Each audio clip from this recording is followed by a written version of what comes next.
बिस्मिल्लाहिर्रहमानिर्रहीम। शुरू अल्लाह के नाम से जो बड़ा मेहरबान और नहायत रहम करने वाला है। ऐनक के शीशे साफ़ करना। अगर ऐनक के शीशे पर दाग पड़ जाएं, तो बुझा हुआ चूना या चाक पानी में भिगोकर इस पानी से ऐनक के शीशे साफ़ करें। ऐनक के शीशे चमक उठेंगे। फर्नीचर की सफाई। लकड़ी के फर्नीचर पर किसी किस्म की खराशियाँ या लकीरें पड़ जाएं, तो इनको मिटाने के लिए टंक्चर आयोडीन पर लगाकर मलें। टंक्चर आयोडीन पर लगाकर मलने से लकीरें मिट जाएंगी और फर्नीचर बिल्कुल नया मालूम होने लगेगा। फर्नीचर की दीमक से हिफाजत। फर्नीचर को दीमक से महफूज रखने के लिए कमरे को बंद करके गंधक जलाकर इसका धुआं दिया जाए।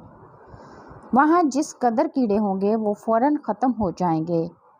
इसके अलावा वहाँ मच्छर और मक्खियाँ भी बाकी ना रहेंगी।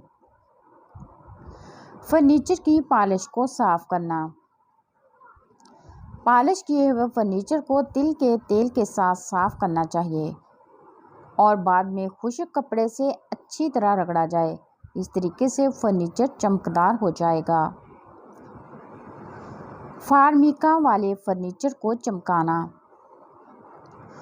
जिस फर्नीचर पर फार्मिका चढ़ा हुआ हो, इसे चमकाने के लिए तारपैन के तेल से फर्नीचर को साफ़ किया जाए। इस तरह फर्नीचर में बहुत उम्दा चमक पैदा होगी और वो बिल्कुल नया नज़र आने लगेगा। फर्नीचर से दाग दूर करना।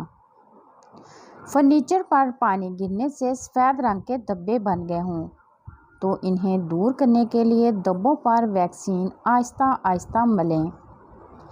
वैक्सीन आहिस्ता आहिस्ता मलने से इससे ये धब्बे दूर हो जाएंगे। लकड़ी के आराइशी सामान के फटने से बचाओ।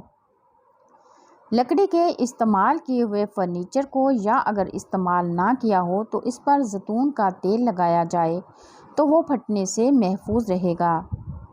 मेरी आज की टिप्स आपको अच्छी लगी हो तो चैनल को लाइक और सब्सक्राइब करना मत भूलें। शुक्रिया।